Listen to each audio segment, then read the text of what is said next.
If your why is strong enough, the how will come, right? 26 loans a month is a killer. I can accept my reality or I can do something about it. Where did you get your work ethic from? The Mamba mentality, no excuses, right? I'm like one of those guys. 100%? Like, yeah, rates go up to 7-8%, everybody quits. You can't hate winners. Exactly. Everybody wants to do the bare minimum right now. You cannot do this part-time. No. You're going to suck. If you're not passionate about real estate, do not do real estate. I'm trying to be the number one guy in my field too. I don't. Yeah. Well, I'm not here to be friends. They're afraid to lose the deal because they don't have deals. I have $300,000 in cash flow, so what does it matter? As long as it's not your lack of resources, it's your lack of resourcefulness. Everybody says TikTok is a young person's platform. Got 1 million views. Okay. And that's when it started. It's like, oh. In 2023, we saw an apocalypse of all these agents. My 18-year-old self would be so shocked to see that what I'm doing right now. AVM Real Estate, Tony Mendoza. Yeah, thank you so much. Thank you. Well, thank you, Andrew, for having me. I'm in the real estate and the real estate of mine. Hello, everybody. Welcome to our show. This is now episode number 6. I'm really excited. I've been able to kind of stick with the plan. We're now on episode number 6, and I got a special guest that I want to introduce this time. We got Tony Mendoza from AWM Real Estate out in the Inland Empire. AVM Real Estate. AVM Real Estate. Tony Mendoza. Yeah, thank you so much. Well, thank you, Andrew, for having me. Thank you. So, I guess we'll start out the show. We're gonna just talk. We'll talk a little bit about you. I guess for the audience, we're gonna go through. Tony has a crazy story. We're gonna go through it, a long story, and then we're gonna talk a little bit about the industry and where the industry is going, what you guys did in 2023, your plans for 2024, and then we'll kind of end it right there. So I guess we'll just start out with your beginnings, Tony. Where are you from, and how did you end up in the Inland Empire? Okay, awesome. Well, I'm originally from LA, so I grew up went to school in Eagle Rock High School. Not the best, didn't grow up in, Beverly Hills or anything part of LA. So, but, I made it out there, I stayed out of trouble. And then it's funny because I actually I wasn't, when I first graduated high school, I was accepted to different universities. And this is a story that, not a lot of people don't know. I was a very shy, introverted kid, Okay. And that's why people, when they see me today, are like, no, there's no way you're an introvert. Right. There's no way. You're always talking, you're good on the, in public, and you're out there, social media. Exactly. Right. That's why my 18-year-old self would be so shocked to see that what I'm doing right now in regards to social media, because of, I was very shy. And when I grew up and I graduated high school, I was accepted to college. Now, the reason, the college that I ended up choosing to go with, there was one criteria that I had to, that I was looking for, whether or not I was going to take go to that school. You know what that criteria was? What was that? The football team? I wish I wasn't. I'm not really a jock, but I was so shy. Because I was going to business. There was one class. It was speech. Okay. So there was a couple of universities like I got accepted to, but then I was like, well, wait a minute, I have to take speech. No. Oh, the class was the speech class. Yeah, so I had to take like a speech class, and that was one of the prerequisites, I guess, to graduate. So I say, no. So long story short, I ended up going to just community college. I actually didn't know what I was doing. Ended up, instead of going to universities, I just ended up going to community college. I was actually getting ready to go to the Navy with a couple of my friends, good friends of mine. And then at the last second, I said no. So you never went to community college? No, I ended up not going to the Navy and just ended up going to community college. My friends went there to Navy for a couple of years. They actually their ship got decommissioned, so they came back and said, "Hey, what are you doing?" "Oh, they're just hanging out, working." I was working 3 jobs at a time, and then I said, "Hey, let's go to college." "Yeah, sure. Where?" How about UCR? UCR, where's that at? "Oh, this is Riverside." "Where's Riverside?" Nice. "It's about an hour away." "Okay, you know what? Hour away. Far enough that, my parents won't visit me every day. Yeah. But close enough that I can always come back and visit, hang out with my friends." So that's how I ended up going to Riverside. Long story short, I've been stuck in Inland Empire ever since then. Oh, ever since then? Yeah. I mean, there's a lot of stuff going on. I mean, funny stories. I actually went to UCR as well. Oh, awesome, yeah. So, yeah. Highlanders, go Highlanders, right? Yeah, go Highlanders. I went there in I don't even want to say, but it was a while ago now. Yeah. Early 2000s. And I did all 4 years there. I graduated and And now look where we're at. And now we're here in Orange County, right? Yeah, exactly. So, so I guess you got into the Inland Empire during college, and then after college, is that when you got into real estate? No, so and here's a story that I'm sure your audience would. It's almost kind of like it's like the Wolf of Wall Street story. So first job I got was in collections, right? Oh, okay. I was a collector. I was like, to be honest, the only reason I got collection was like they were hiring. It's like, okay, let me get into collections. My goal was to become a manager for, in a very short period of time because I had my degree. But one of the prerequisites that they told me was, you got to have some experience on the phones. So I said, okay, well, how long do I need to be? And they would tell me, my manager at the time would tell me, hey, you need to be there's some people here been 6 months, 5 years before they even are taking an opportunity to become managers. So, well, I'm going to prove you wrong. Long story short, first month I was one of the top collectors. And then there happened to be an opening for a management position. So at that time, I told my manager, hey, can I apply? I said, I really don't think you're ready yet, but can I just try it so I can get experience in the interview process? So long story short, I applied, got the job. so then I was working at collections for about 3 or 4 years, doing well as a collector, manager. Love training my employee, my agent, my associates at the time. And then this is back in 2004. So this is back when I first got into mortgages. So here's the story. One of my collectors at the time, one of my top collectors in my team came to me and said, hey, you know what?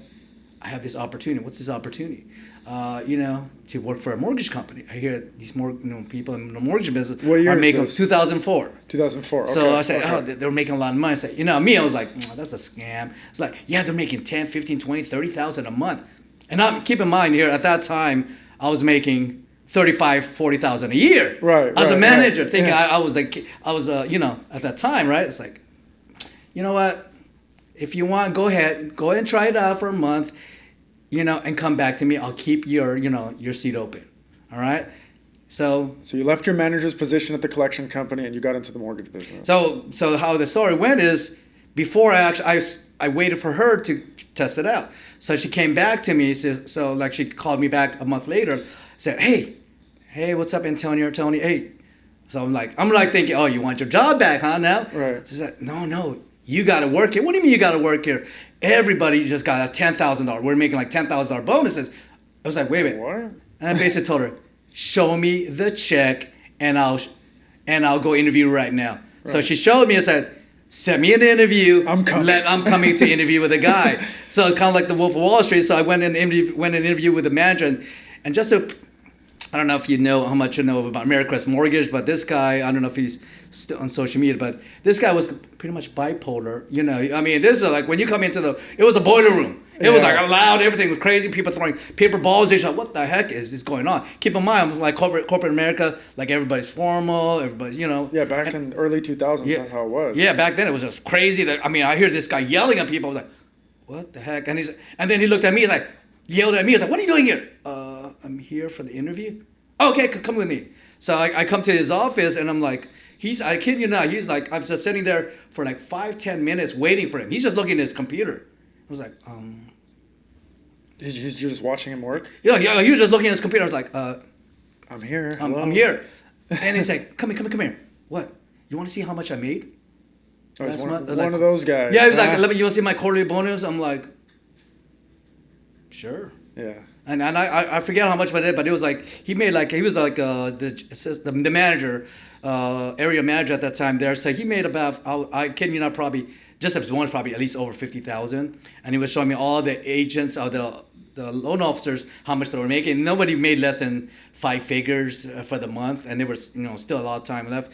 So at that time when I saw that, I was like, you know what? I don't know if this is a scam, but I'm gonna find out.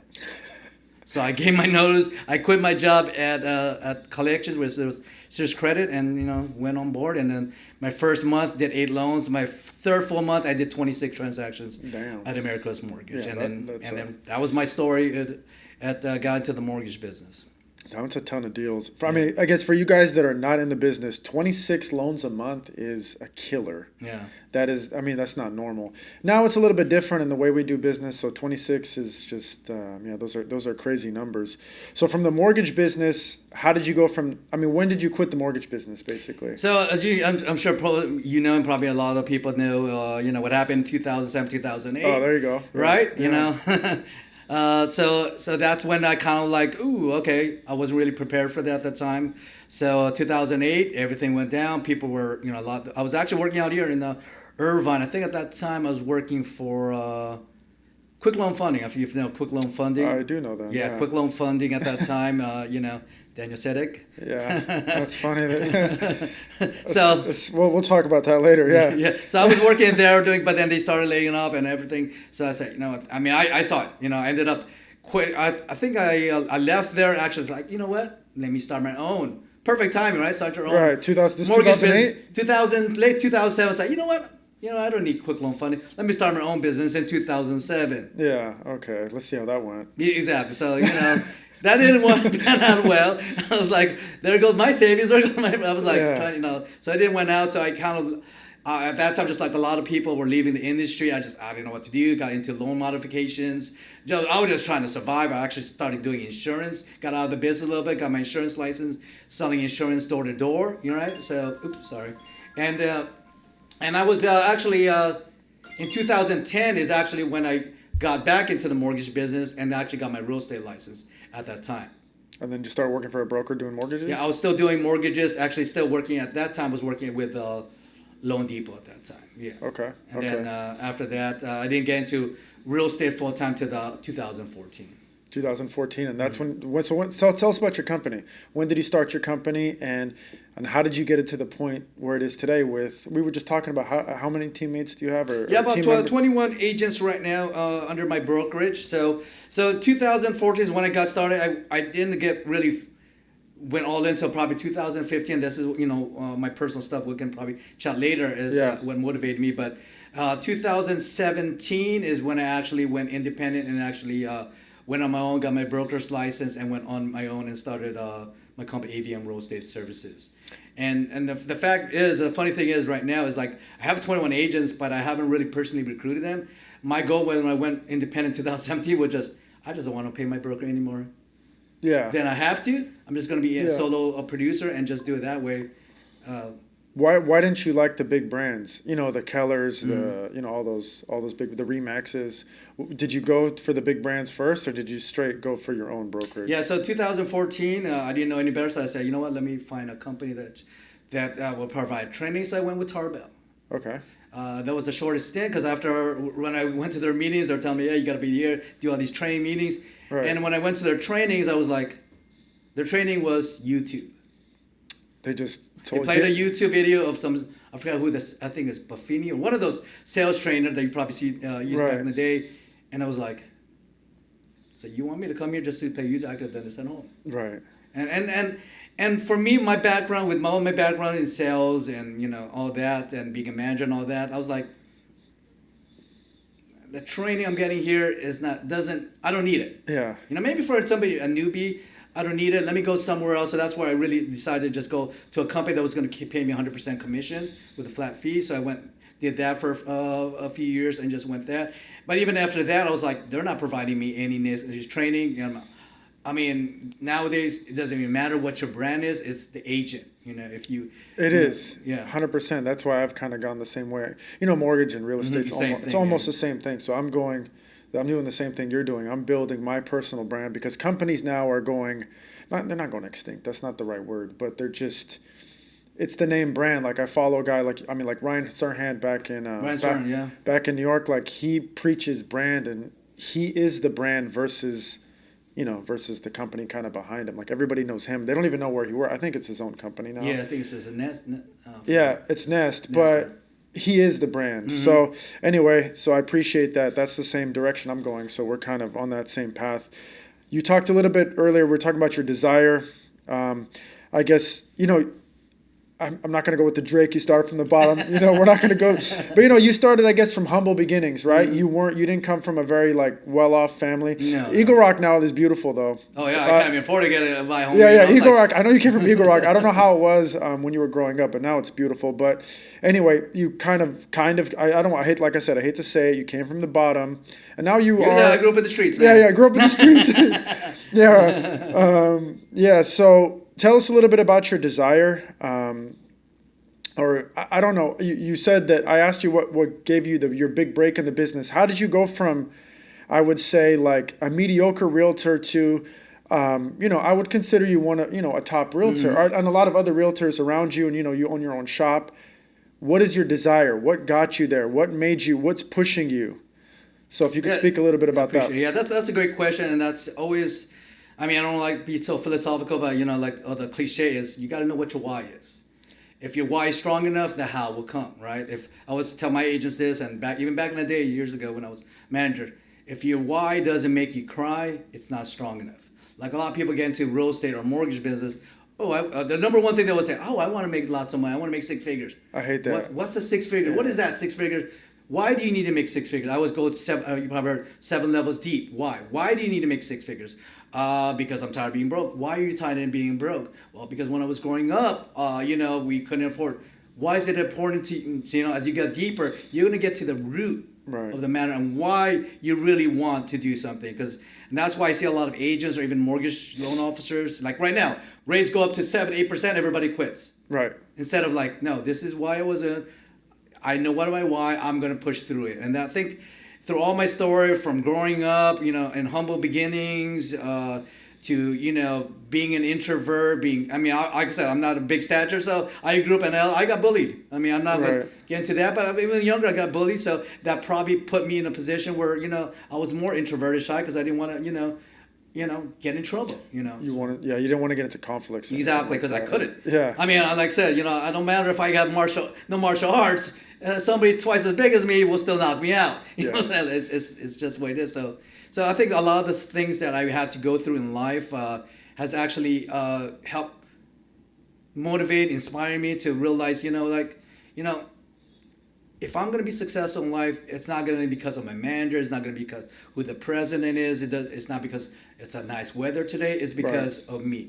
And that's what I've always been is like, no matter what, I'm going to make it because of me, and, I'm not going to lose any other excuses. And I'm like saying, and we talked about earlier, like I have the Mamba mentality, no excuses, right? I'm like one of those guys. 100%. Like, yeah. So that's another thing that I think growing up that really helped me too is, I followed Kobe when I was 17, 18, first thing. And this mentality as I followed him through his early days, through all his struggles that he went through to becoming considered one of the possible GOATs in sports is that mentality. And that mentality has also helped drive me to want to be successful and continue to be successful no matter what. I mean, do everything to the best of your abilities, basically. Yeah. And then a lot of people don't realize how many hours you've actually put into the business to kind of get to the point where you're at. A lot of people see real estate brokers on TV and they see, $1 million listing and all these other sunset shows and sunset shows. Tell us a little bit about, I know you were just briefly touching on it, but where did you get your work ethic from in order just to keep grinding and keep going? Does it go back to that same thing, that desire? Just the work ethic. Does it come from your parents or? Yeah, I think, let me just quickly turn my phone here. So it's okay, man. You're a busy man. It's good to be busy. Yeah, a lot of people are struggling nowadays. But yeah, anyway, your work ethic in terms of, and that's where, like, growing up, like I said, I didn't grow up with a silver spoon. I mean, I grew up when we first, I'm an immigrant. So when we came here, me and my family and my family at the time, we had to stay in a 1-bedroom apartment, in Sunset, I'm not going to say to be TMI, but roach infested, rat, what I'm saying? It wasn't the best, growing up. So, and I think that really helped me realize, like, if I want to get to the next level, like, I just wanted to be just like the other kids. I wanted, instead of wearing, I mean, I remember back in the day, I don't know if you remember this, there was a shoe brand called Pro Wings. It was probably one of the cheapest brand. In 1 week, the bottom of the sole would probably fall off. Was that Payless? Yeah, Payless, exactly. Payless shoe store, exactly. Yeah, Payless they're gone now, around but the corner. Like everybody here is buying the Nike, the Jordan. It's funny now because like Or the Shaqs. exactly back in the day. So, but I was buying the the shoes. I mean, I kid you not, I would have dress shoes. I would have one dress shoe that would play basketball on. And then, it was like, it would, the bottom. You had to tape your shoes I would with tape it. with The duct rubber tape? badges to do it, exactly. Yeah. So I just wanted to be able to afford, to be able to, be like my friends and not be picked on. Like, man, look at you. Look at your shoes. Made fun of. I mean, I know people like, make a big deal nowadays. I mean, trust me, I was that kid. I mean, before it became popular to bully right now or like social media with everything, I had to deal with that just because who I was, like. Yeah, kids don't understand these days. Now there's trolls online. Exactly. You have to actually deal with like In real person, real exactly. people. Yeah, real people. I was a minority. A lot of people want to say that they're minority. No, I was a minority, and it was not just being my minority, but I was short, skinny kid. It was easy to prey on me and pick on me. Right. So it's one of those, and I knew it was like I can accept my reality or I can do something about it. So, and then, like I said, growing up as an introvert, all that, I just realized, and I'll be honest, I don't even know if it what really flipped the switch. It might have been I was reading books, maybe it was a Jim Rome or watching a Tony Robbins film, but I just realized, you know what? Yeah, I can complain how life sucks right now, how I'm not this, and that, or I can do something about it, right? And that's, I think, that was that flip the switch, and I said, you know what? Was our 98% of the things that we worry about doesn't even come to fruition, so why worry about it? Yeah, I like that. Yeah, so that's where your work ethic came from. Basically, your background, your background, where you came from. We're talking about a little bit about bullying. You also mentioned to me one of your biggest challenges was finding like-minded individuals, individuals that have your mentality, that Mamba mentality, that keep going mentality.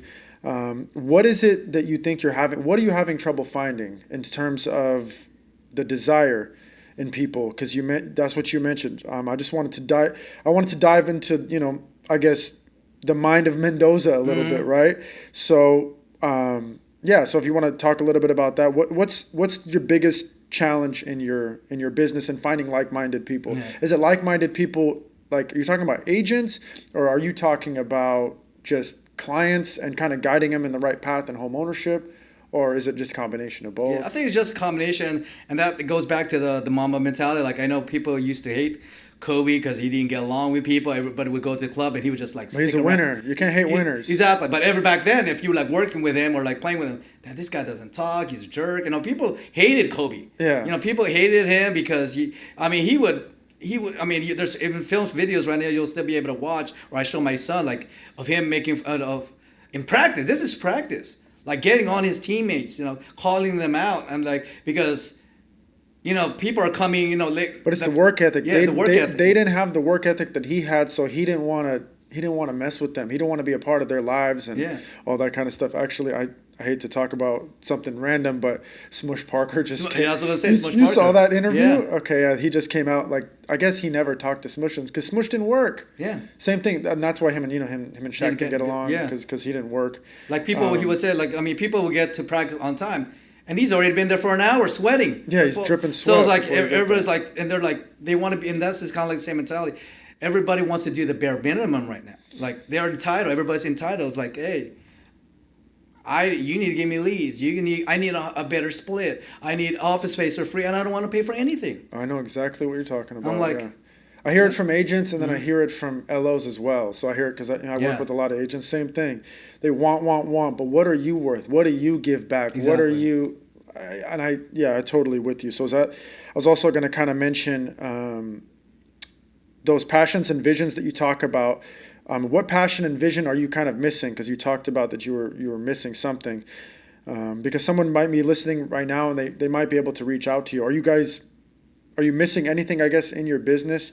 The passions and the visions. And I think, and then what I've actually just recently, because I'm a broker, I have 21 plus agents on there. So actually just started this year, I actually told my team I'm creating a mini team under my brokerage. Even though a lot of the agents A lot of people think all these agents are technically under my team. No, they're under my brokerage. I still help them out and train them, and I'll throw them leads now. But now I've actually started a specific team. Right now we have about 4 agents that from my brokerage right now say, hey, you know what?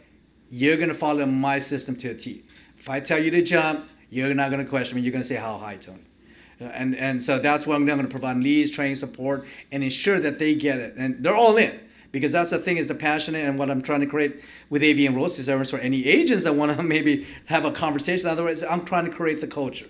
Whether it be, I would say this is Mamba year, right? It's 24. 24, this baby. is Mamba year. That's kind of like thing. Actually, last week I actually created an acronym for Mamba. So it's creating. I mean, at the end of the day, like just like anything, and I tell this, I'm open to all my agents when they come to me.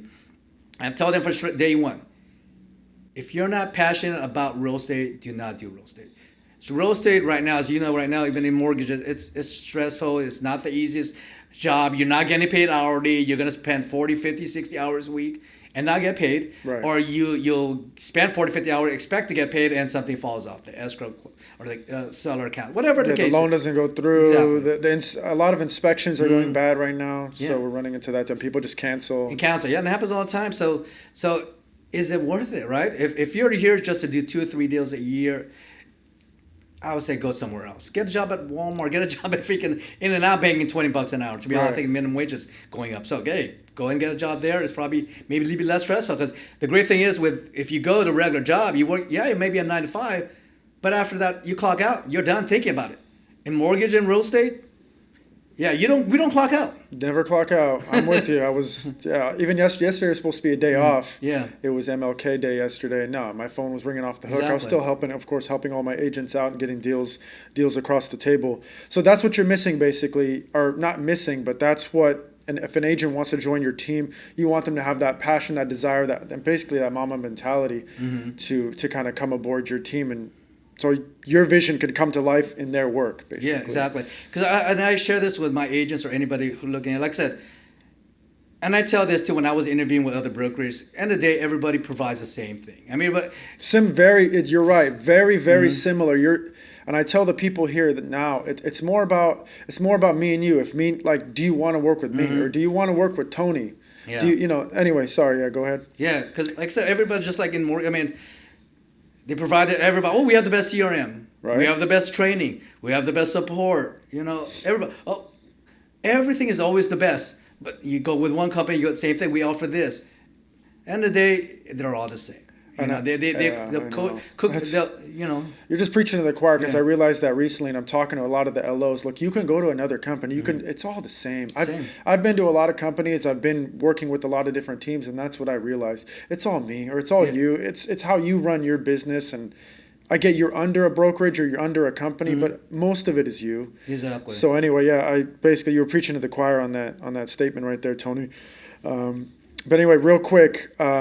Before Tony got into real estate, were you ever thinking about becoming a poker player? I know you kind of mentioned becoming a poker player. Does poker play other than a hobby? How deep did you dive into poker? Basically, it's funny. Actually, I really dived into poker after the mortgage business. So after you're going crazy. So back to back. Let's lose even more money. So back then, I remember this was like 2006. Yeah. I forgot. I think 2006. So at that time, I got. I'll be honest. I got fired. It wasn't even my fault. It's like one of my persons I was doing the loan with did some fraud. It was America's Mortgage. Did a little. I don't know. I'd say cut and pasting. That was back in the day. It was like, and because I was part of the transaction. And I'm not a rat, I'm saying, I'm not be a rat, So I was like, hey, I don't know, I know I didn't do it, but I can't say he did or not. So long story short, I got fired, and I was like, you know what?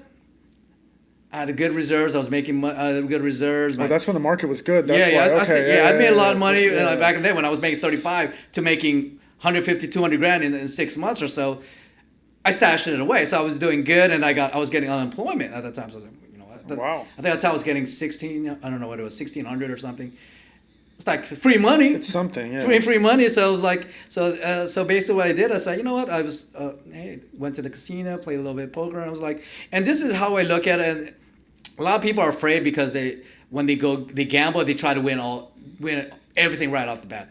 Just like in anything in life, I do the slide edge route. It's just, every day I had a goal to make a certain amount, and not go above that. Just like in my business, every day I'm a goal to make 100 dials or 100 contacts, whatever the case is. Right. Once that's done, that's the goal. It's not even the end results. If I get the results, then I'm done. You know what I'm saying? So it was one of those, and I think the reason I loved about poker, or that avenue, actually even playing blackjack, and I'll be honest, counting cards is not illegal, by the way, guys. So but I don't do that anymore. But I said it's the strategy. I have the mentality is like, it doesn't matter what I do, if it's real estate, mortgages, or poker, or Monopoly, it doesn't matter. Even playing with my kids, I don't like to lose. Right. Maybe it's the Kobe effect, the Mamba mentality. I don't like to lose in anything. So that's why I love poker, because if you put me against 6, 7, 8 other players, within an hour, I know I can tell their tells. I'll be able to read it. It's not even about the hand that you're dealt with. It's how you play the player across you. And that's why, and I use the same strategy when I'm dealing with a client or working with agents or something, even listing agents or buyers, whatever it is that I'm working on. So you're reading people all the time. Exactly. You don't want to show your cards, and that's the problem with a lot of agents. They don't know how to play the cards that they're dealt with. And me, I'm great in playing the cards that I'm dealt with, because when I grew up, I didn't have aces growing up. Yeah. I was dealt the worst cards. You're playing 2 7s? Exactly, 2-7 offsuit. So I was like, I had to win with 2-7 offsuit. Right. And the question is, how do you win with 2-7 offsuits? Maybe I should do a whole session on go all in. strategy. Yeah. Exactly. Actually, that's actually one of the, under my Mamba acronym, under the A, the last A is all in. You got to be all in. Yeah. And that's the thing in real estate or mortgages. A lot of people are not all in. They're just 1 foot in. Yeah. Like, okay, let me try this out. You can't try out real estate. I tell them you all can't the try time. out mortgages. You just got to push your chips and be all in. And because I can live with pushing my chips all in and getting beat. Right. As long as I know I had a good probability of winning the hand, I can live with it. And that's the problem with a lot of agents or a lot of people that go into sales. They're trying it out. I mean, I've had people try it for a month and then say, let me get a job. I've told people that before. This is not a part-time job. You cannot do this part-time. No. You're gonna suck.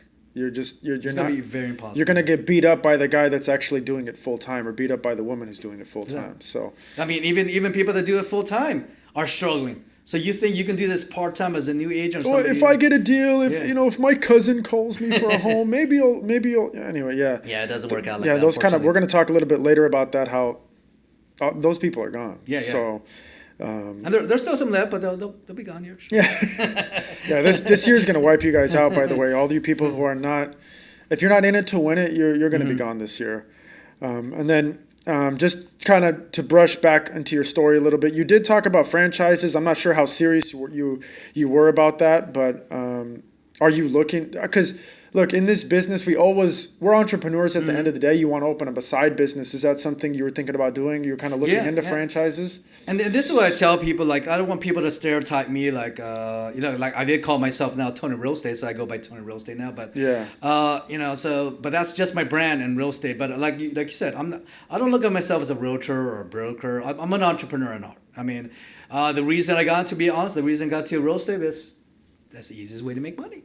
Yeah, and I knew I could do that, and especially when I was doing mortgages at the time, I was looking at the people my realtor partners. I'm like, wait a minute, how much are you making? Yeah, you live and work. Yeah, and how much are you making?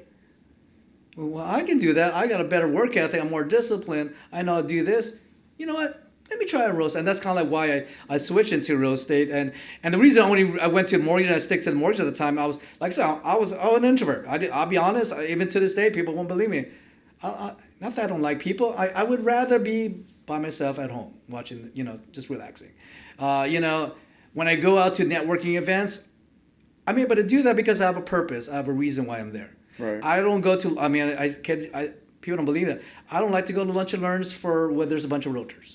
Unless I'm trying to recruit them, I'm saying I'm not going to do that because I know I'm a realtor. I know how they're going to talk. They're going to complain, or even worse, there's certain people they're going to try to recruit you. Even to this day, they know my broker and brokers. I'm getting calls every day, or every time I meet certain people, they're like, "Hey, have you thought about joining?" I was like, Yeah, no, never. And it's funny. It's not no disrespect, but it was like, yeah, we can help you grow your brokerage. I'm like, you're gonna help me? Let me see what you help yourself. Yeah, exactly. Like it's different. It was like, oh, you with this path, you're dominating. No, if I'm just as good, like I said, you buy somebody's opinion, you buy their lifestyle. That's always been my motto in life. Oh, I like buy somebody's that. opinion, you buy their lifestyle. Not that I have the best lifestyle in the world, but unless you're Elon Musk or Jeff or Bezos. Jeff Bezos, that's the lifestyle I'm looking for. Yeah. Like I said, nowadays, it's the selling sunset. It's kind of misleading right now. If you look at their data, they're not doing. Most of those people are not even licensed or not even really doing the transactions they're doing. It's just a show. No, and that's where people, a lot of agents forget about that. And it's to me, it's like I'm not even doing real estate for the money. I'm to the point where it's not even about the money. It's about winning. The reason I'm hesitant to go join any brokerage, I don't care what they're offering me, is that's not my brokerage. AVM is me. That's me. I'm building my brand, and this is what I'm doing. Like, I want to win. I'll be honest. I'm upfront with everybody. I even tell my agents. I'm with you. I don't like agents. The only agents that I love is people that work for me. If you don't work for me, you're my competition. I'm going to dominate.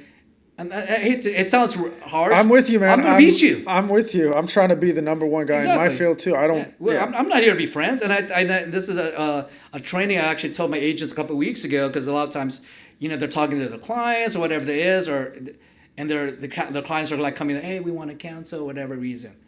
And then I get to the phone, and I'm not, when I get on the phone, it's not Mr. Nice Guy. Right. I'm not trying, you're already counseling. I'm not here to be their friend. And that's why I'm trying to get my agents, especially the newer ones or even some of the older ones, is like, you got to be able to tell your clients, get them to differentiate between a friend and a professional. A friend is going to want you to discount your commission, right? When you discount, well, we know of each other for 30 years. Instead of 6, can you lower it to 3? And it's okay, sure. Since you're my friend, I'll do it. Or if you're friendly with your clients, like I had an agent the other day yesterday was afraid to tell his client that to present an offer. The client was like, here's a perfect example. It was listed at 700, right? He'll probably be watching this later, but it was listed at 700,000. So we got an offer about 30,000 less. Mm-hmm. So he goes back to his seller and like, hey, he's kind of afraid to get a seller, and the seller's like, no, we're firm at the price. Keep in mind they want house, the 700. Yeah, this house has been on the market for a while, not really getting any offers. But what I'm trying to get him and all my other agents said, there's a point. You can't be that friend. Don't be afraid to. Well, the market just spoke after 4 or 5 months or whatever you were on the market for. You got to be firm with your client. If you can't be firm with the client, they're going to walk all over you. You got to be firm with the client, tell her how it is. And that's the problem with everybody's like, well, I don't want her to get mad at me, or like they're afraid to get. They're afraid to lose the deal because they don't have deals. Exactly. That's really why. Yeah, and that's the thing. When your pipeline is drier than the Sahara Desert, and they're begging for everything, and they're lowering everything, and your value decreases like that. So. And that's the problem when I see with a lot of agents right now, and that's why for me is like I talked about another acronym last week is about greedy. You got to be greedy in this business. Get as many leads. Get as many contacts. I don't care what it is. Gain as many followers. Even today's social media. My goal every day is to gain followers every day on social media. That was when I did TikTok for 2020. I mean, people made fun of me and say, why are you on TikTok? You know what I'm saying? And then they stopped laughing at me when I was making money off TikTok. Right. I made over 6 figures base of TikTok. And, I was making some cringe dances. But, hey, I was taking it to the bank. Whatever it takes, baby. People would make fun of me. I was sea walking down on TikTok. They're like, "What is he sea walking?" But hey, it's not for you. You're my competition. Yeah. But if you want, I'll do some tutorial for you guys realtors out there. So at the end of the day, it's like it goes back to like I just want to win. I mean, and the agents that I want them the same mindset. I'm not here to waste my time with somebody who just wants to do 1 or 2 deals a year. Go join that brokerage. I like that. Go join the big brand. Yeah. So anyway, thank you for that. Yeah, I'm with you. I'm with you on the passion, and I actually, like I said, I feel the same way. I feel the same way about a lot of things you just said. About a lot of those people that basically don't take the business seriously and don't have the passion. Well, in terms of I want to go into, I can stick to real estate. In terms of real estate experience, do you have any, experience that you could share with the audience? For example, like how did you do you own real estate? Mm-hmm. So how did you get your first deal? I know you started in the business 20 years ago with mortgages, but how did you get your first deal as you as the owner or you as the investor? Is there any special story you could share about real estate I'll be investment? honest. When I got first out of my property back in '04, it was very easy to get loans. Oh, to get yeah. They were back giving in loans the to day, dead people back then. Yeah, exactly. But nowadays, even nowadays, I think for anybody. What's your investment strategy now, basically, for the, I guess for the people looking out there? I know. Yeah, go ahead. I think for right now, everybody got to look at their situation, because you ask somebody, it's like, oh, it's not a good time to buy, right? It's not a good Right. time to buy, whatever the case is. If you're buying a house to live in, yes, don't look at that as an investment. If you're buying a house, you're buying a house to live in. Right. Now, if you're buying a property to invest, I'm probably not going to be buying a single family residence in Temecula where your mortgage is going to be $5,000-$6,000. You're not going to be able to rent that out for $6,000. That's the problem with some of the mentality. I'll tell you to go to Mississippi, Alabama, and invest over there. So I mean, but I think right now, like the old adage says, you don't wait to buy real estate. You buy real estate and wait. I mean, if you're okay with that and you can afford to buy real estate right now, just buy it. People that lost, I'll be honest, I back in '08, I lost a lot of properties because a lot of properties back then. People weren't paying rent. Overnight. I had properties. Yeah. I had a tenant that was like, I was like telling him, hey, when are you gonna pay me? And he knew the game. He probably watched the news. Say, yeah, you guys don't have to pay because you can stay rent free. And here I am struggling, paying with strike. And if I knew that back in the day, the game, like, and back in the day, you don't want to, ruin your credit or anything like that. But it's so easy, to be honest. It's so easy to buy a house right now. I mean, to be honest with you, I mean, even I'm sure you have programs where you don't even need to qualify as an investment, DSCR, right? I'm sure. Correct. Yeah. You can do those type of loans. You can buy even a 1 to 4 unit right now. 5% down with conventional or FHA. Right. You're up on the guidelines. So I mean, hey, I know my God. So it's easy. So if you can buy a 4 units, great. You live in one and rent out the 3. Or honestly, right now, what I'm seeing a lot of people, even in my neck of the woods, what they're doing is they're buying a 5-6 bedroom home, living, if it's just them and a wife or a kid, living in one of the 2 bedrooms and renting the other 3 or 4. House hack. I mean, yeah, it's not. That's a way of house hacking. Yeah, it's a different type of house hacking, but it is what it is. I'll be honest, and even somebody right now that's renting right now, I'll be honest, you can do the same thing as a renter. You can house hack too. Yeah. You can rent a 5-bedroom. You could probably get a 5-bedroom and rent out that you can get for $3,000 a month. Live in one, rent out the 3 or 4 other for $1,000 a month. Yeah, at that point it'll be free. So now you ready won't for- even pay rent. Obviously you're changing your lifestyle. You're sacrificing lifestyle, Exactly. but lifestyle costs money. Exactly. Like, and that's the thing. That's the challenge for a lot of people. It's like, you gotta look at what are your goals? Are you looking, and then you got to play the game. I mean, I don't know if you've ever played the cash flow quadrant game with Robert Kiyosaki and all that. Yeah. I love Monopoly. Like, don't play me Monopoly because you're gonna lose.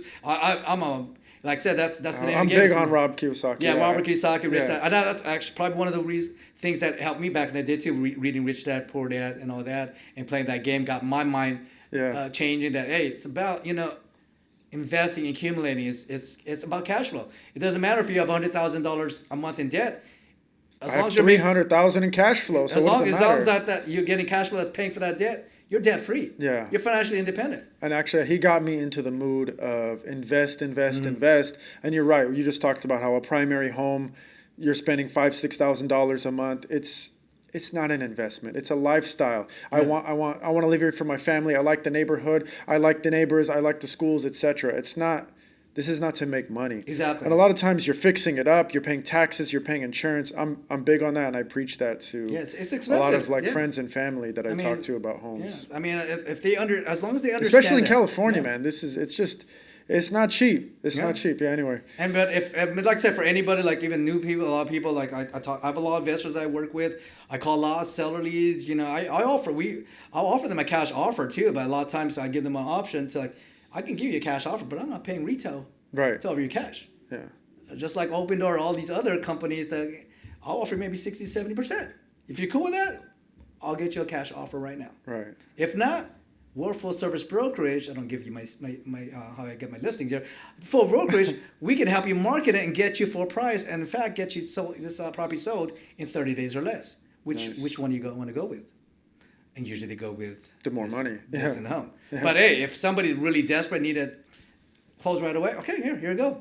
I'll get you the cash offer right now. And we know whether you have the money or not, you can get a hard money lender or a lender. I can get the cash. Exactly, you can get the cash. Yeah, we'll buy your house. Yeah, I would say it's not your lack of resources, it's your lack of resourcefulness that prevents somebody from accomplishing their goals and dreams. That's it. Yeah. I like that. We talked a little bit about, Tony, you were brushing up on social media, how you made 6 figures from social media. I want to talk a little bit about that. You have a pretty good following on TikTok right now. I guess tell us a little story about, when did you start the TikTok? When did it blow up? And, kind of what are the results you're seeing? Yeah. So back in, I'm sure you guys remember 2020. You guys remember 2020? Yeah, COVID. Yeah, 2020. And I know a lot of people like get, they get tricked. Oh my gosh, 2020, like toilet paper. Oh. Yeah. But honestly, 2020, I mean, honestly, because I'm an introvert. I can tell you, I'm an introvert. That was I love 2020. I was like, man, I don't have to see people. Oh God, I can stay home all day. I can stay at home. Watch. I kid you not. I watched with Netflix. Now I never watched Netflix. I didn't have a Netflix subscription. I never watched Netflix. People ask me like, "Hey, did you ever watch Walking Dead? What is that?" Yeah. Like people would ask me like all these Netflix shows that I couldn't even communicate with because I never watched it. I just don't have time for that, right? But 2020 is funny because 2020 I was like, all right, is this gonna be a week, 2 weeks, a month? And then I thought it was going to be short, to be honest with you, when it was Rudy Gobert. And, Rudy Gobert. Rudy Gobert, the Utah Jazz literally set off. I felt like he set off the whole United States. Yeah. The NBA got called off, and then anyway, and everything else went down. And then Tony got on TikTok. Yeah, and so the story is, and I share this sometimes with my agents too, and actually when I do sometimes I'll do social media train for other agents. So here I am at home with my 2 kids. I think they were at that time probably 5 and 9 or 6 and 10. I don't know. It's 4 years ago. So actually probably 4 and 8. Anyways, so I'm here I'm like here at home. I can't even do real estate because they were telling we're not, essential workers. Yeah, we can't see houses and all that. Yeah, so I'm like, okay, I'm just here, right, sitting at home. And then here's my kids fighting. Like, 2 boys? 2 boys. So, I got 2 boys too. So, they're fighting, they're arguing each other. I'm like, what the heck are you guys arguing about? Stop it already. I was like, hey, and then my younger son's like, hey, AJ, my oldest son's like, hey, he's watching, or actually the oldest son was telling, he's watching inappropriate stuff in TikTok. Oh. What the heck is TikTok? What is that? So you didn't even know what it was in 2020? No, the funny thing is, I actually downloaded the app in 2018 because just as a joke, I think my kid I downloaded it, but I never used it. Mm-hmm. And this goes back, so let me tell you a quick story. In 2018, I did one TikTok video, like in an open house. I was like, I think it was my kid. I said, hey, let's do a TikTok. It's the cool thing right now, right? So I did a TikTok at an open house with a dog. So I took a video at the open house with a dog. Very short, closed the app, and that was it. But I remember later that day or the next day, I was like getting all these notifications. Of, what the heck is all these notifications? Yeah. Like, bing, bing, bing, bing. I was like, what the heck is this? What is this? Where's this coming from? Right. I was looking at my Facebook, Instagram. I was like, what the heck is this coming from? And then it was on TikTok. It had like 1,000 views at that time. And like, it was just me taking a video of a dog. And it's I was nothing, like, yeah. So I was like, whatever. This is just for kids. Like everybody at the time, these are just for kids. All right. And just close it, and that was it. So 2020 now comes along. My kids were like on this TikTok app. It's like, give me that phone, right? Took the phone from my kid. What are you watching, right? 6 hours later, like, I'm still watching. I'm like scrolling. I was like, what the heck? This is addicting, right? So I was like, okay. But after a while, I was like, okay, all right. Relax. Stop watching those videos. Mm-hmm.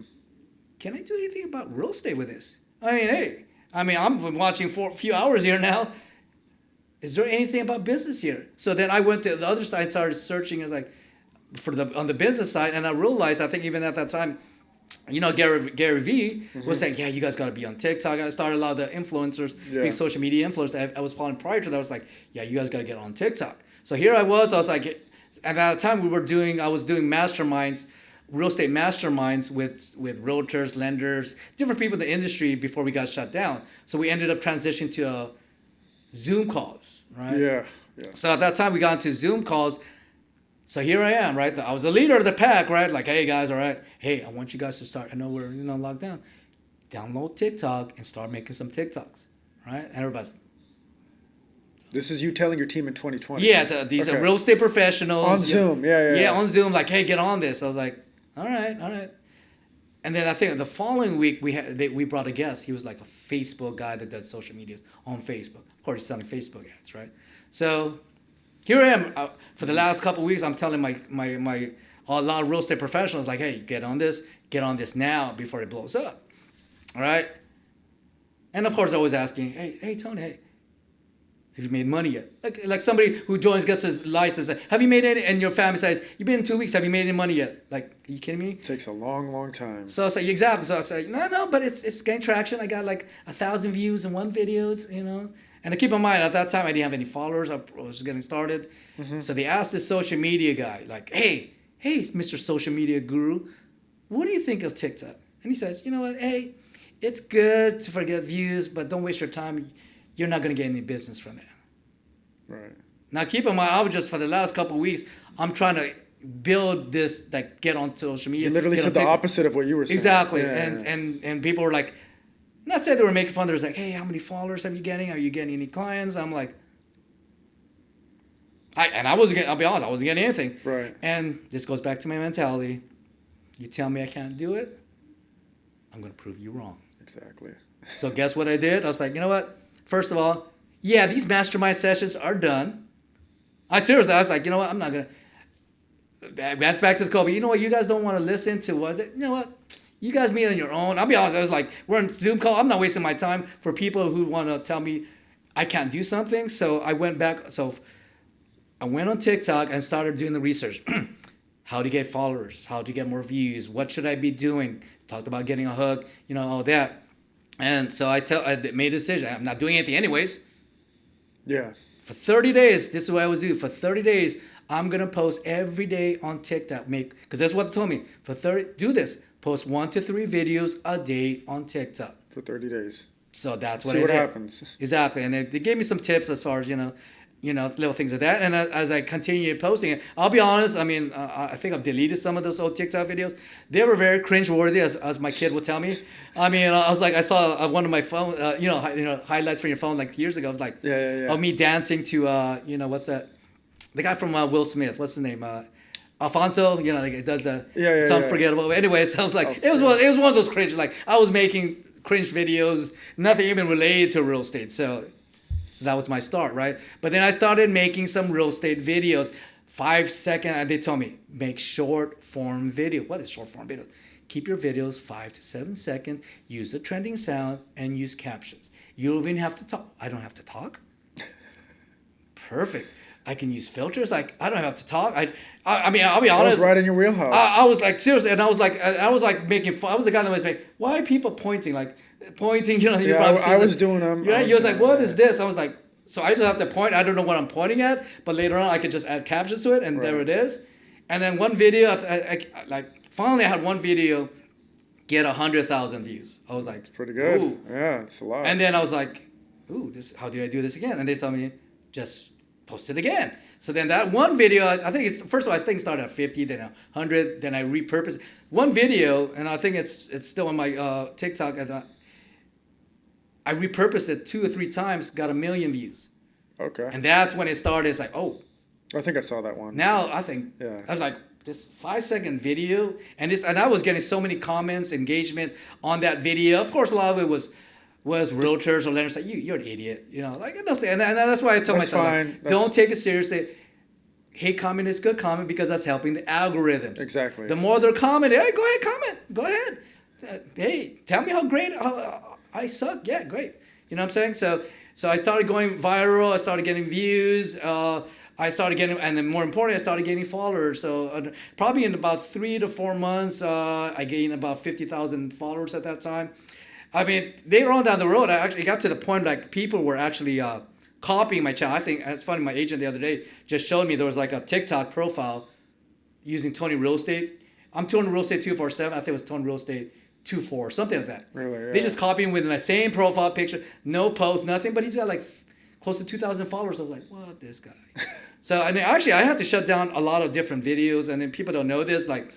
Even my son, I started a Roblox account with him. He's got about 50,000 followers in his Roblox account, and he's about 8-year-old at that time. Uh-huh. And he actually, be honest, he actually does better videos than me. He knows how to edit. He actually got me into CapCut because now most of the things, because I'm so busy now, I don't even do the videos like I did before, like educational videos.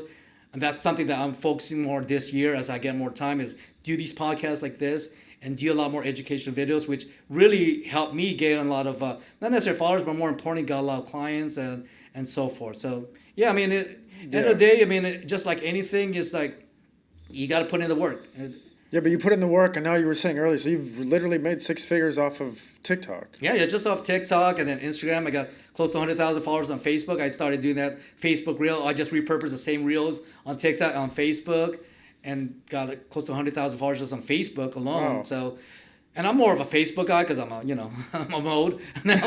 But yeah, even Instagram. Instagram's a different beast. But now I'm focused on trying They're to all get different Instagram. algorithms. Yeah, they're though. different I've algorithms. been trying to study it myself because I'm trying to grow. I'm trying to grow my following, and I feel like I don't know if I'm past, because I feel like everybody that I talked to, they did blow up during COVID. I think COVID was like the whole thing when everybody was on social. Obviously, people are still on social media and heavily on social media, but I feel like I met a lot of guys in the real estate business like yourself that have gained good traction during COVID. Anyway, so hopefully I could learn from some of these tips and tricks, and hopefully the audience can learn as well. And this is what I share, like for some agents, because I have some loan officers too. Is like, and you'll see loan officers right now, same thing. And this is what I can always say about social media from what I learned back in 2020 is authenticity. Now, end of the day, everybody's doing the same, especially like in the mortgage, because I was in the mortgage business. Everybody's doing the same videos right now. Like, you'll see it. And I know, yeah. Do the same videos, FHA or whatever. Rates and all that, which is fine. If you have a good following, great, that's fine. You're really talking to your realtors. But honestly, especially for somebody new coming in, it's like, now you're competing with somebody who's been doing this for a while, who's already got a good audience. And what I learned really from TikTok, and every platform is a little bit different, so we'll have a different conversation for each platform, is everybody, and what reason why TikTok blew up in 2020 and still doing well right now, it's actually the algorithms have changed, that's why I have to adapt now, is short form videos. People have a short, super short. They don't want to see, like, if you're going to, next, yeah, exactly. next. If you don't catch their attention right off the bat, the first 1 to 3 seconds, you're done. Yeah. And that's what I was good at is and I learned from that is keeping 5-7 seconds and keeping them, to watch the video the entirety to help the algorithm. And that's really what learned me. If I needed to dance to make that, hey, I'm going to show you. Right. I'll see walk, I'll grip walk down the, whatever it is. And that's, I think, what helped me. And that's what I'm seeing right now with a lot of agents who are not doing as well. Even me, like right now, I'll be honest, most of the videos you probably watch right now, and I hate it. I do a lot more memes right now because I'm so busy. But at the end of the day, these memes, they get views. They get views. And at the end of the day, they're views, funny too. Exactly. So. Views is what you want anyways right now to gain followers. And once you build build the audience, like I have an agent said, I only have 7 followers. Well, then work on gaining followers. Right. You're never going to get to 8 until you start building and putting content out there. So work on building, create the content, build the followers. Don't worry about being perfect. You don't have to spend thousands of dollars on video or anything like that. Like I did the video I showed you. I'm paying for that. I mean, and honestly, that was a nice video though. And honestly, my 5-10 second video that I do will probably get more views than that. Probably, because that's not as entertaining. Yeah. It's too long. It's. You're talking a little bit about TikTok. So the people that are contacting you, everybody says TikTok is a young person's platform. Is everybody contacting you young, or are you getting a wide generation of people that are contacting you? Yeah, it's a great question. Just like anything, you got to look at is who's your audience, right? Who's your audience, and that's what a lot of the challenge in the beginning for me and a lot of people that argue that why TikTok was a waste of time. Like most of these people are the demographic, they're not buying a house. And I think just like Instagram back in the day, Facebook back in the day, whatever it is, they're aging fast. They're aging faster now, right? So eventually these 18-year-olds, 5 years from now, like 24 years ago, they're now 21, they're now 25, they're now getting ready to think of buying. Right. Or their parents, right? So that's where it came. It's like you have to figure out who you are. And it doesn't matter. There's billions of people in this world. Like I said, I'm not trying to do millions of deals a month. For me personally, if I can do 20, 30 deals or even less than that, I will have a good living. Right. So stop. Everybody's so worried about trying to please everybody. No. Stay in your lane. Focus what you want to accomplish. Who's your audience? It doesn't matter if it's sports, if it's single moms, whatever it is, what's that audience, and start talking. Like, I'm not military, but I tell right now, excuse me, to agents or loan officers that are military, you guys are trying to figure out who your audience is. You already have an audience.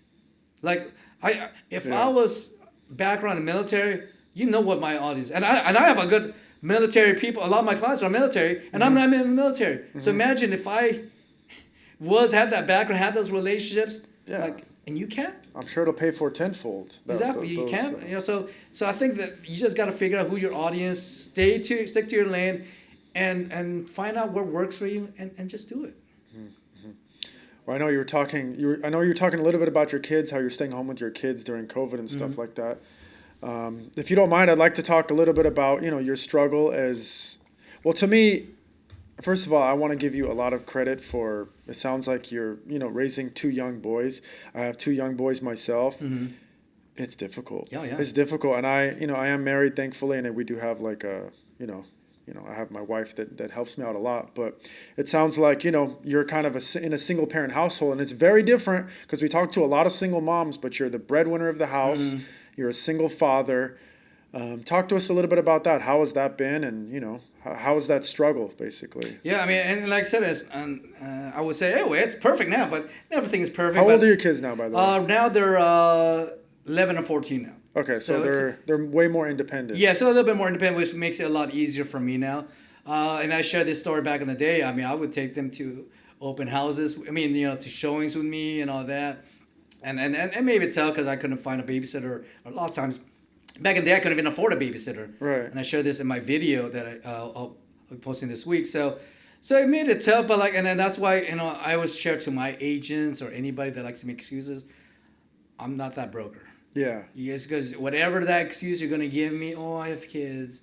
I know. Stop. Whatever it is, or whatever it is, the excuse is like, I take out my tiny violin and say, "Are you done?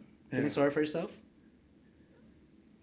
I'm with you on that. People make way too many excuses these days. Yeah. They just don't want it, and I would say they just don't want enough, and that's where it is. It's like it's not difficult, but I'll be honest. I'll never trade it for anything in the world because that's made me stronger, and hopefully it's made my kids stronger, and hopefully they can look back as they grow up and they become their own parent one day. It's like look like, hey, my dad didn't have it easy. Right? Yeah. It's not about like, hey, now they didn't have a nanny. Unfortunately, I was their mom, and I'm still co-parenting with my ex here, but still, when I have them, they're with me all the time. Yeah. So that's why I tell my agents, if I, as a single dad, can still produce and still run a brokerage, still be on podcasts, right, and still post 1 to 3 videos a day, right, what's your excuse? And that's where. That's why there's nobody that can tell. Mamba mentality, man. We keep going back to it. No excuses.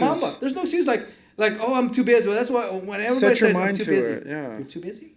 Oh, you want me to tell you what busy looks like? Let me show you my schedule. Right. So that's where, and everybody has excuses. But I think that my favorite quote is, people that make excuses have little time for anything else. So I like that, yeah. So you don't want to hear me excuses from me. Yeah, you came through with a lot of good statements here, guys. This guy's dropping dimes, dropping knowledge on us. So anyway, I appreciate you talking a little bit about your background. I know it's kind of a sensitive topic. Well, now obviously, look, it's January 2024. In 2023, we saw an apocalypse of all these agents. I guess talk to us. Yeah, how was your 2023? Because the industry was. Like we just talked about, everybody was complaining. How was your 2023?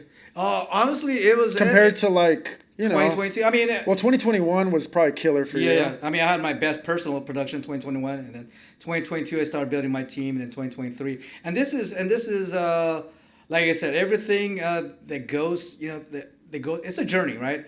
And you go through obstacles, and honestly, I mean, I look back at 2023. It was very challenging the first quarter. I actually, 1 month, I kid you not, in April, I lost 5 agents. Yeah. So now keep in mind, my goal in 2023, because as I started building my team in 2022, I was like, hey, get off the production and focus on building your team and giving them the leads, training them, and letting them succeed. So here I am back in the first quarter. I knew the direction that 2023. I had prepped all my agents. You knew rates were going to hit 25-year highs? Yeah, I knew. Because what goes down, what goes up. Yeah, I saw that. Yeah. Get ready. Yeah. 2023 is going to be a struggle. I think I even posted on Facebook, like, 23 will be one of the most challenging years for some and one of the most rewarding for some. Mm-hmm. Which one are you going to be? Right? And that's what happened. I already saw that 2023 is going to be challenging, so I started prepping them.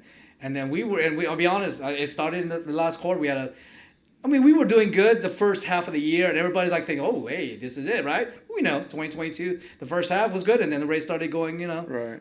going the other way, and then everybody started having slow second last quarter, last half of the year, and that led to the beginning half. And I started prepping my agents like, "Hey guys, I'm paying for leads, I'm paying for all this stuff. You're not paying for anything. We need to step up, right?" And so I actually kind of drew the line, told my agents, "Hey, I'm going to start charging you a certain fee." I'm probably one of the only brokerage, even to this day, that didn't charge any fees. I didn't even charge them E&O. I didn't charge them for CRM. I didn't charge even for office or desk fees like all these other companies charge. Not charging for nothing. I wasn't or just charging taking, anything. You're taking flat fees? I wasn't even taking flat fee. I was just like, "Hey, you sell, we have a split." Right. So right. long story short, so I told the agents, "Okay, starting April 1st. It's not an April Fool's. Maybe you thought it was an April Fool's joke. Yeah. Starting April 1st, I'm gonna give I'm gonna start a technology fee. Basically, as long as you close something that month, I waive that. Pretty straightforward. Yeah, as long as you guys are producing, I still will continue that. But if you're not producing, I'm still paying for these fees. I need to be able to offset that for the time being because things are changing, the market changing." Long story short, I even I even split teams. I mean, maybe they'll watch this later on. I even split my 12 agents at the time that would work into mini teams. Okay, great, you're here. And you guys as a mo help each other too. Kid you not, one team just all left. I was like, whoa. Oh, really? So that was like a slap, not necessarily a slap in the face, but it was like an awakening for me. Here I am, I'm spending all my effort. They go to all my another time. brokerage, or they just left the business? Yeah, they went to another brokerage. So here I am, like spending forget about the leads and training and all the money and spending my time. I know. And here they are. Okay, we're leaving. When I need you guys the most, you guys are gonna leave me? Right. Because what? Because I'm doing what I'm supposed to do as a leader. Say, hey, get on there. Just like Kobe, guys, step up. We're not doing good. Just like a coach. A coach that's his job is to tell, yeah, we suck right now. We got to improve. We can't continue on this path, or we're going. The ship is sinking. So at that time, that's when I came back and said, you know what? I can feel sorry for myself. I have to awaken. You have to go back and look at myself in the mirror and say, okay, all right, what are you going to do? What are you going to do, Tony Real Estate? You're going to complain about these guys and call it quits and do something else, whatever it is. Just go harder. So what I did, and I do this pretty much every year. I created a boot camp. It's called 100 Days to 100K. I actually have a boot camp. I do this training. So in May, after it's funny because came back from a cruise. After I came back from a cruise, I went hard in May and did my 100 Days to 100K.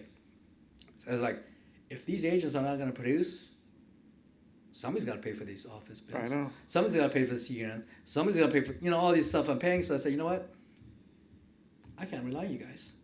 I'm going back to work. Right. And that's what I did. I went back to work, made probably less than 90 days. And this is what I always do. I made cleared over 100K in the last 90 days and all that, from May to August and all that. So and just started back up again and got that and I'll be honest, that helped survive till my agent started producing enough to get that. So we actually, I think last year we ended up doing a little bit less than we did the previous year. Keep in mind that I lost like 5 agents, and 2 of those were probably one of my key players, or at least people that produced the previous year. Uh-huh. We still only probably did 10, maybe 9 or 10 deals less than we did the previous year.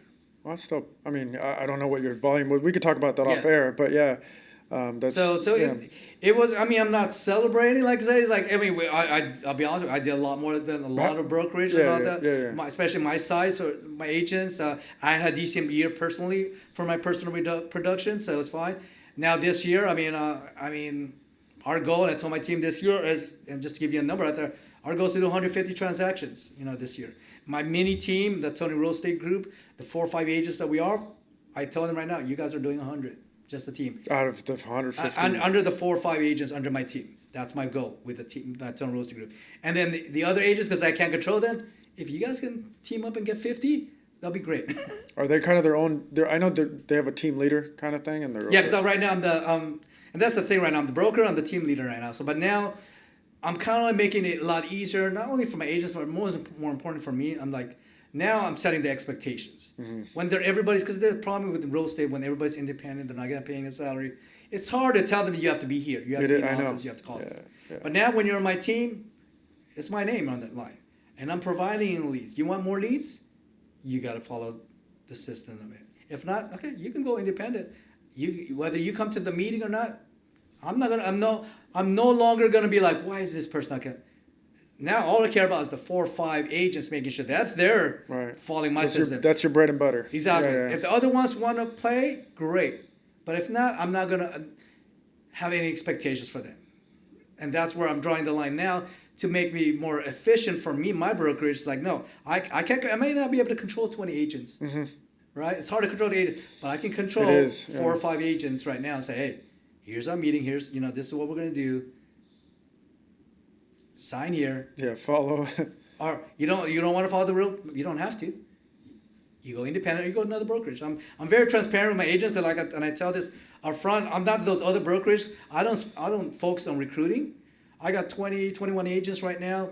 I haven't recruited one of them. They just came to me. Word of mouth? Yeah, they watch my social media or they see my lot. Usually, they saw my videos and what I was doing. Say, hey, can I? Or they went to one of my trainings or boot camps, and so I don't focus on recruiting. So that's why I tell other brokers that are trying to recruit me, like, yeah, you want me in your team, because I don't even have to. You guys focus. You guys spend money. You guys hire people to recruit.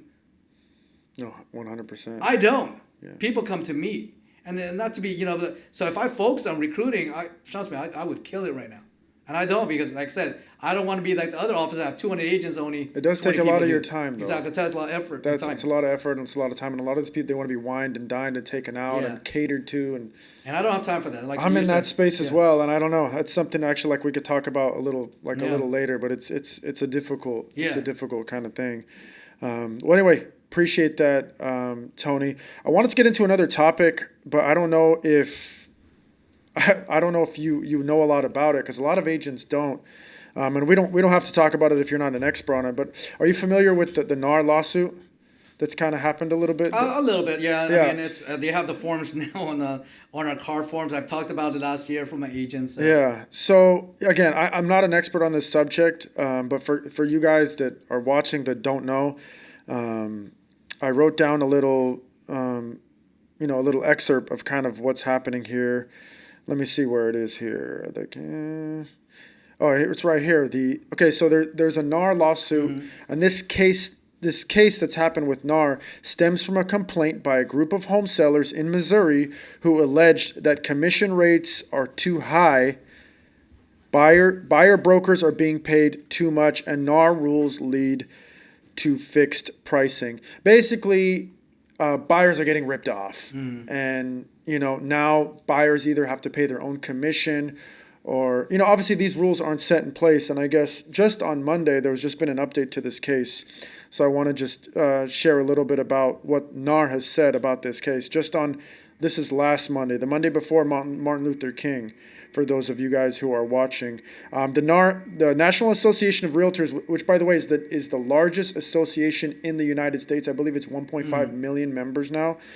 The National Association of Realtors asked a federal judge Monday to enter judgment as a matter of law in NAR's favor in the Sitzer-Burnett case, arguing that the jury lacked legal sufficient basis to find for plaintiffs. The association also requested a new trial if the judge declines to enter judgment as matter of law. So I guess the judge has to enter that's going to be law, that buyers have to pay their own commission, basically. Are your realtors freaking out? Like, what's going on? I got a couple, some realtors And this is and this is what I told my agents last year, because I heard about this last year, and it's not prevalent, especially when the forms, we actually had trainings on this. So I told my agents this, like I said, this is not just with that, but everything in life, you can only control what you can control.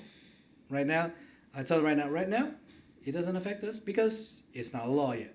It's not a requirement. And I'll be honest, this is probably be tied up in the courts for the next several years. By the time, if it does come into law, I might be in a different industry. Who knows? Yeah. I may be running for office somewhere. I don't know. I don't know. Maybe maybe somebody watches me is like, hey, I want him to be in the movies. Yeah. Exactly. But my point is, like, to the agent, because a lot of agents are like, we'll start freaking out, and they start. And this is what I always say: like, it's always the agents that do one deal a year that freaks out. Right.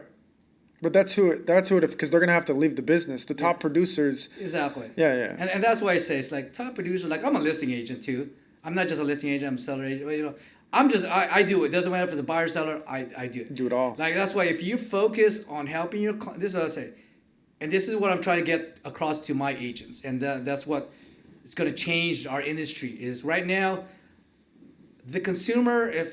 If we did a survey of 100 random people right now, what their thoughts are with realtors, it's probably negative, right? It's probably negative.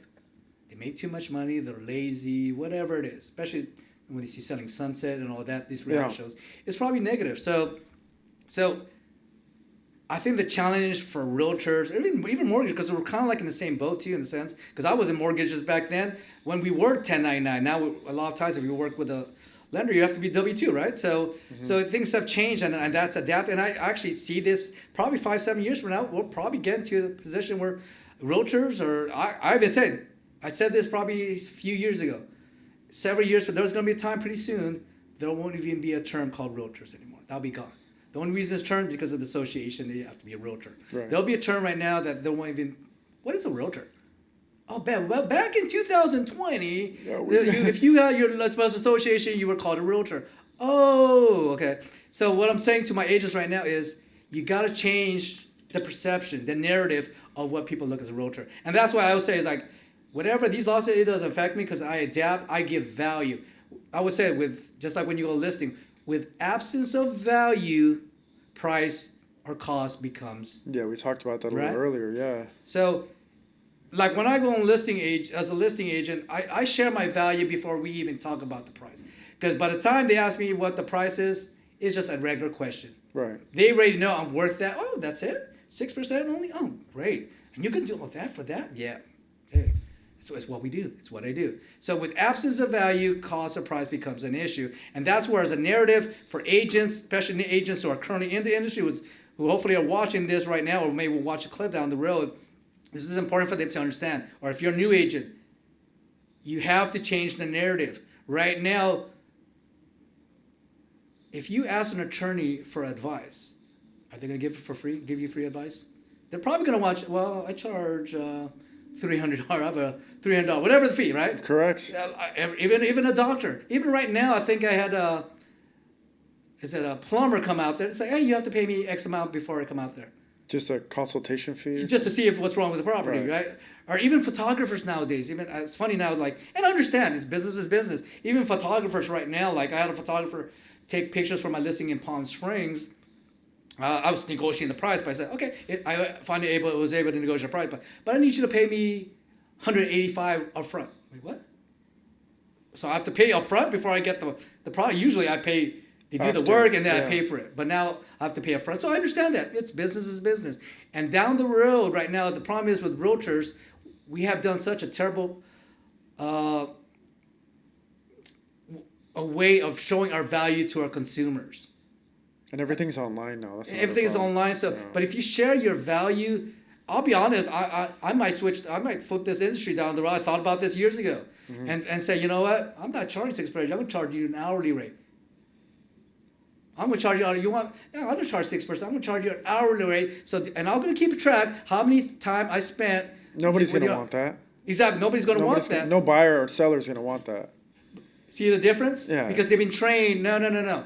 But because the narrative is, no, I just paid you 6%. You're going to work because for free. It's going to be more. You're going to work for free. Exactly. And they have no idea. And then you're going to start negotiating on little fees. The same way that an attorney, you negotiate. Exactly. When they send you your bill and you're like, what's this?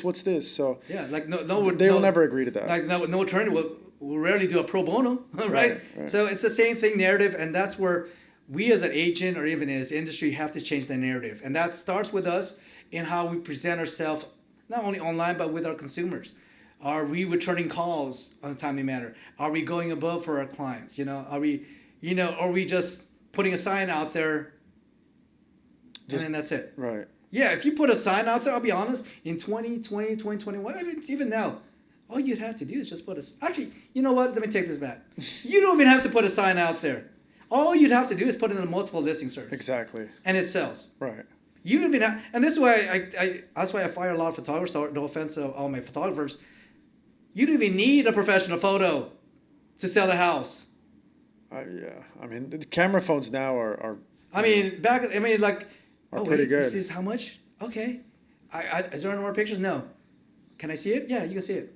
Like there, you know, said the I know narrative exactly change. what you're saying. It's different. So that's where we as a consumer have to share that value. That's why with me, it starts with, that's why I'm focusing on my social media, how I'm educating and my clients from day one. Before that, I'm giving that. That's what helped me with TikTok and blowing my fly. I wasn't charging. I was giving all this valuable information up front without charging them. People, and I made a mistake back in 2020 or when I was blowing up. People wanted to pay me, wanted to Venmo me, Cash App me. For what? To talk and give them advice on the home buying process. Oh, nice. I made a mistake back then because I wasn't ready.